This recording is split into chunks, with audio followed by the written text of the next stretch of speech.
Mesdames, Mesdemoiselles et Messieurs, Françaises et Français, bonjour à tous, bienvenue dans notre émission, donc le verset du jour, c'est notre émission qui parle un petit peu du Coran, de certains versets sympathiques, alors on lance le débat à chaque fois. Donc là, aujourd'hui, on a du lourd, hein. On a un verset que j'aime beaucoup, et vraiment, c'est celui-là, j'adore.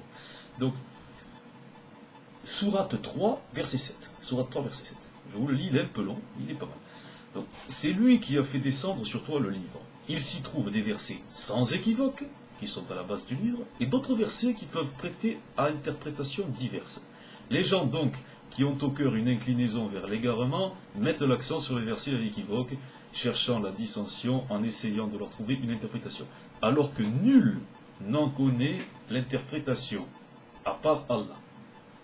Nul n'en connaît l'interprétation, à part Allah. Je répète ça, j'aime bien. Mais ceux qui sont bien enracinés dans la science disent « Nous y croyons, tout est de la part de notre Seigneur. » Mais seuls les doués d'intelligence s'en rappellent. Voilà.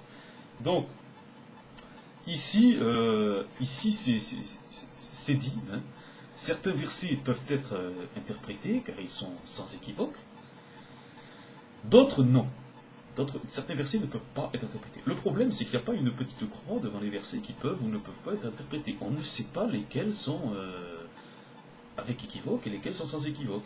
Et comme ils disent, en plus, ceux qui ne peuvent pas être interprétés sont dangereux, car ils disent qu'on peut les interpréter dans l'égarement, Donc, ça prouve bien, ici c'est dit dans ce verset, ce livre, finalement, est incompréhensible par l'homme.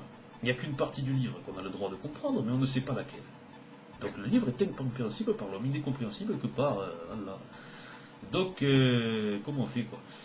Franchement, si c'était la vraie religion, vous croyez que Dieu aurait envoyé un livre aussi dangereux aux hommes?